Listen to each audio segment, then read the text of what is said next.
안녕하세요. 일본 꿀팁 베트남입니다. 베트남에 처음 오시는 분들은 충격적인 장면을 목격을 하는데요. 바로 사람들이 오토바이를 집 안까지 끌고 가는 모습입니다.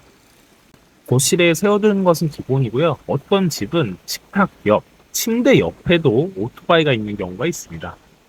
한국 사람 기준으로 보면 이런 생각이 듭니다. 아, 기름 냄새 안 나나? 저거 위험하지 않아? 왜 굳이 집 안에 오토바이를 넣지? 그런데 베트남에서는 이것이 아주 일반적인 생활 방식입니다. 오늘은 베트남 사람들이 왜 오토바이를 집안에 넣는지 그 이유를 알아보겠습니다. 그럼 출발하시죠. 먼저 알아야 할 것이 있습니다. 베트남은 세계에서 손꼽히는 오토바이 국가입니다. 베트남에는 약 5,800만 대 이상의 오토바이가 등록되어 있습니다. 인구는 1억 명 정도 되는데 이를 단순 환산하면 인구 1000명당 약 580대, 즉 2명당 한 대꼴로 오토바이를 보유하고 있습니다. 다른 나라와 비교해보면 더 놀라운데요. 인도는 인구 1000명당 약 154대, 인도네시아는 약 396대, 태국은 304대, 중국은 60대로 베트남 대비 절반에서 10분의 1가량밖에 안 됩니다. 즉 인구 대비 오토바이 보급률이 세계 최고 수준이라는 얘긴데요. 또 베트남에서는 전체 가구의 약 87%가 오토바이를 가지고 있다는 통계 자료도 있습니다. 출근이나 장보기, 아이 등교, 배달 등 거의 모든 이동이 오토바이를 기반으로 이루어집니다. 그래서 오토바이는 생활 도구에 가까운 생필품입니다. 그렇다면 왜 오토바이를 집안에 넣을까요? 가장 큰 이유는 도난 문제인데요. 베트남에서 오토바이 절도가 생각보다 흔한 범죄입니다. 특히 골목, 길거리, 아파트 앞 이런 데 세워둔 오토바이가 순식간에 사라지는 경우가 왕왕 있습니다. 실제로 베트남의 뉴스나 CCTV 영상을 보면 절도범들이 몇 초 안에 자물쇠를 풀고 오토바이를 훔쳐가는 장면이 자주 등장합니다. 그래서 베트남 사람들은 항상 핸들락, 체인락, GPS 같은 장치를 사용하는데요. 가장 확실한 방법이 집안에 넣어두는 겁니다. 그렇기 때문에 베트남에서는 오토바이를 집안에 두는 게 꽤나 자연스러워요. 두 번째 이유는 주차 공간의 문제인데요. 베트남 왕왕 와보시는 분들 보시면 좁은 골목과 높은 건물 밀도 이런 형태가 굉장히 많습니다. 그리고 베트남의 집안 구조가 튜브 하우스라고 부르는 구조로 이루어져 있는데요. 이 집은 가로폭이 굉장히 좁고 뒤로 길게 이어지는 구조입니다. 보통 폭이 3, 4m밖에 되지 않고요. 그렇기 때문에 대부분의 집에는 따로 주차장이 없습니다.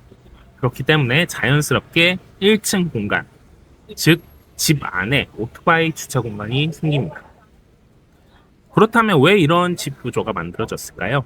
이것은 역사적인 이유를 기반으로 진행되었는데요. 과거 베트남 도시에서는 집에 부과되는 세금을 도로에 접한 집폭 기준으로 계산을 했습니다.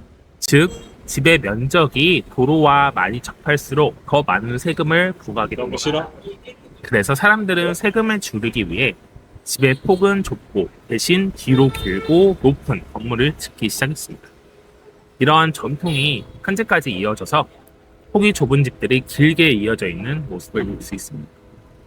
또한 베트남 집을 보면 층고가 매우 높다는 특징도 있는데요. 이유는 크게 세 가지입니다.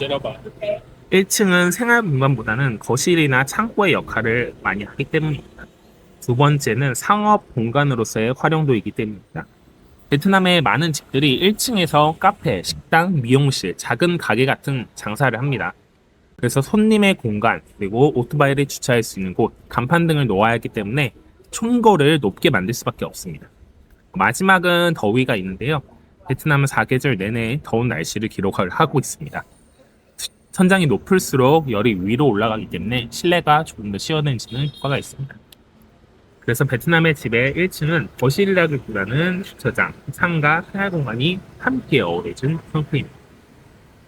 저 같은 경우에는 베트남 가정집에서 하숙을 한 적이 있었습니다. 따로 통금 시간이 있는 건 아니었는데요. 저는 항상 집에 일찍 도착했어요.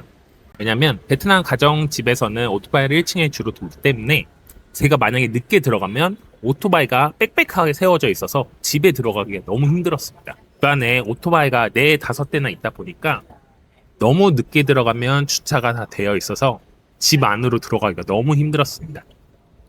특히 저는 오토바이를 또 운전을 하다 보니까 제가 오토바이를 주차할 공간을 마련해 놓지 않으면 낑낑 대면서 하나하나 오토바이를 옮겨서 주차 공간을 마련을 했었습니다.